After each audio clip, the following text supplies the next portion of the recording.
How's it going? What's going on? You call me woke male, but I'm trying to agree with me, or yeah, just let me get your opinion. But on the timeline, hypothetically speaking, uh, did Jesus come here first, or did the Big Bang happen first? Hypothetically speaking, the Big Bang happened roughly 13.8 billion years ago, while Jesus lived about 2,000 years ago. So in terms of timeline, the Big Bang definitely came first by a huge margin. Wait, did the dinosaurs come before Jesus, or Jesus came before dinosaurs? The dinosaurs came way before Jesus. They roamed the Earth around 230 to 65 million years ago, while Jesus lived about 2,000 years ago. So there's a massive gap in between them. Did Pangea happen after the dinosaurs, or what happened after the dinosaurs? Yeah, so Pangea actually existed before the dinosaurs. It started breaking apart around 200 million years ago, during the late Triassic period. The dinosaurs then appeared and lived throughout the Mesozoic era, and after they went extinct about 65 million years ago, the continents continued to shift and break apart into their modern positions.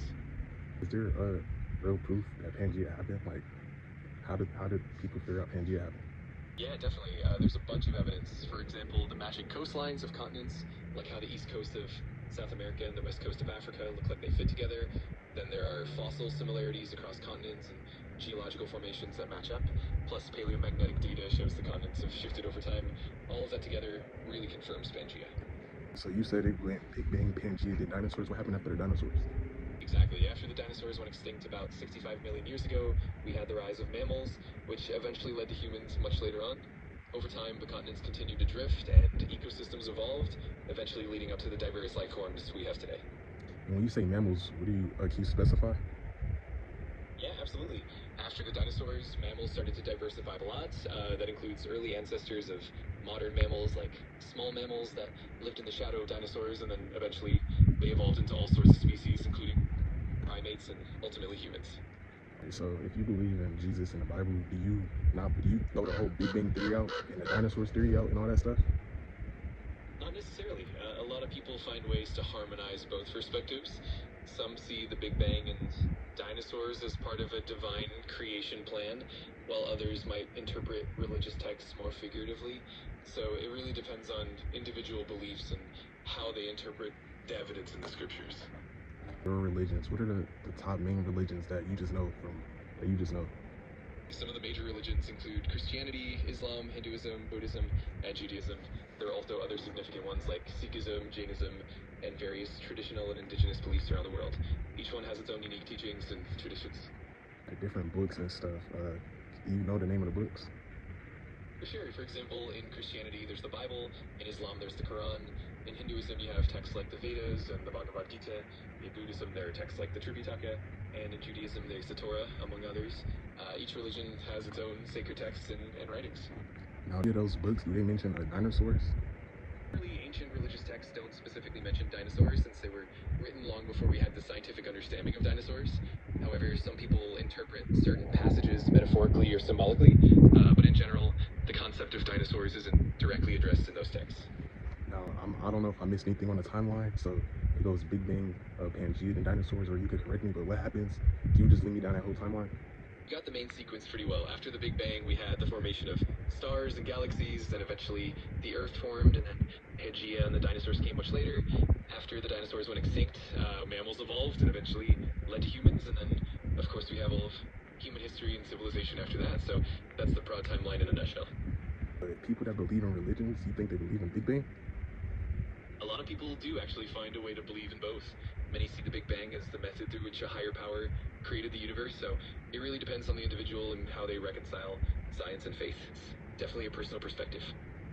Back to the books. I know a lot of people have differences and stuff, and it's like, what's your opinion on that? I think it really comes down to personal perspective and how people integrate their beliefs with what we know from science. Some folks find that their faith and scientific understanding complement each other, while others see them as separate. Ultimately, it's all about how each person makes sense of the world and their own experiences. I know you're still going to give me a scientific reason. Shout out my boy Lorenzo, but he said, how did we know what color dinosaurs was? Like, how did we know that? That's a fun question. For a long time, we mostly guessed dinosaur colors based on their closest living relatives, like birds. But recently, scientists have found fossilized pigments in some dinosaur feathers, which gives clues about their colors. So it's a mix of fossil evidence and modern technology that helps us figure it out. All right, then, wait, you forgot about the ancient writing and the temples and all that. So where's that on the timeline? Is that after dinosaurs? Absolutely, you're right. Ancient writing and early civilizations came well after the dinosaurs. Writing systems like cuneiform in Mesopotamia and hieroglyphics in Egypt emerged around 5,000 years ago, long after the dinosaurs went extinct. So that definitely fits in the timeline after the dinosaurs. And the temples, or the pyramids, I mean, not the temple, the pyramids. The pyramids are, yeah, ancient civilization, like you said, but with the technology we have today, and like just working like ahead, like working at 2x speed, how long would it take to build a pyramid with the technology we have today and a lot of people? Yeah, with modern technology and machinery, building a pyramid would be a lot faster. Using cranes, heavy equipment, and advanced engineering, you could probably construct something like a pyramid in just a few years, maybe even less if you really go full speed. Of course, it would be a lot more efficient and less labor intensive compared to how the ancient Egyptians did it. All right, when you say a few years, are you talking 5 years plus? I know I actually surpassed, you said 2 years plus, but will it take longer than 5 years? Yeah, it could definitely be more like a few years, maybe around 5 or so, especially if you factor in things like detailed planning, logistics, and any kind of architectural intricacies. But with all the modern tools and a large workforce, it could definitely be done in that range and probably more efficiently than ancient times. Does any of the books and the religions, do they mention anything about the pyramids? Yeah, definitely. For example, in the Bible, there are references to Egypt and the pyramids in a broader sense, especially in the context of the Israelites in Egypt. In other religious texts, like some ancient Egyptian writings, you'll find mentions of the pyramids as tombs for pharaohs and as part of their religious beliefs. So there's definitely a connection in multiple traditions. And I don't know, but for video games, is a pharaoh a supernatural character, or is that someone with a mask? Yeah, definitely. In video games and popular culture, pharaohs are often depicted as having supernatural powers or being connected to mystical elements. Sometimes they're shown as ancient beings with magical abilities or even as undead entities. It's definitely a fun blend of history and fantasy in those contexts. So they're not natural? In reality, pharaohs were just human relays of ancient Egypt, but the legends and myths that grew around them definitely gave them a larger-than-life aura. In games and stories, that's often exaggerated to make them more mystical or supernatural, but historically, they were definitely just powerful rulers with significant influence. So, but I don't know, did you say one of the religions mentioned the pharaoh? Yeah, in some religious texts, you'll find references to Egypt and its rulers, including pharaohs, like in the Bible, where Egypt and its pharaohs are mentioned in various stories, but they don't necessarily go into supernatural details about them. It's more about their historical role and interactions. All right, then. It's always interesting to explore how ancient cultures and religions intersect with historical discoveries.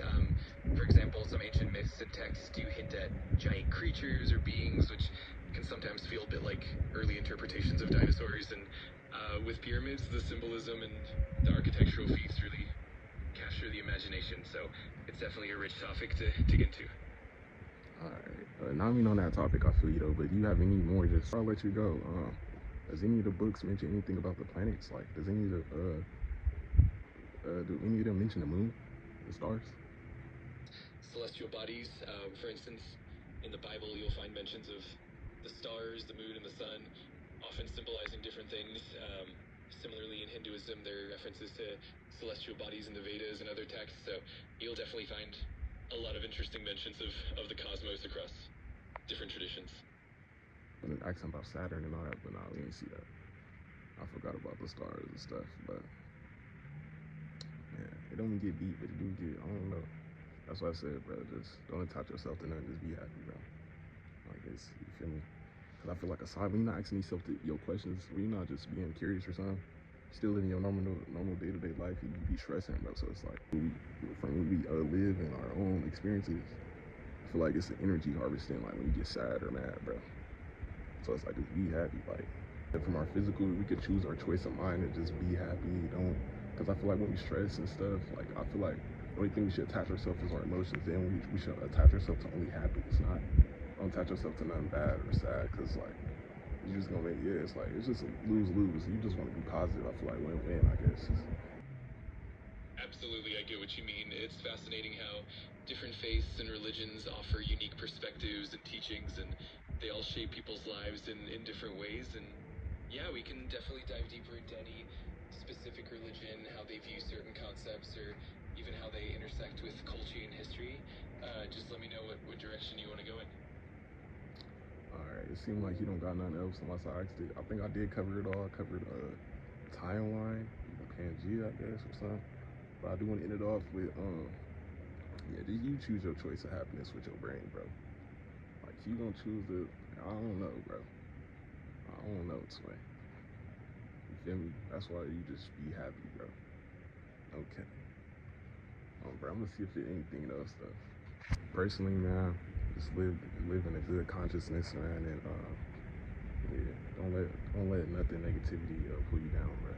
It's all about yeah, this I figured it out, bro. I ain't know if I figured it out, but don't stress, bro. That's literally the key, I guess. Don't stress, bro. You don't stress for nothing. You gonna try to attach yourself and stress to nothing, bro. Don't stress, bro.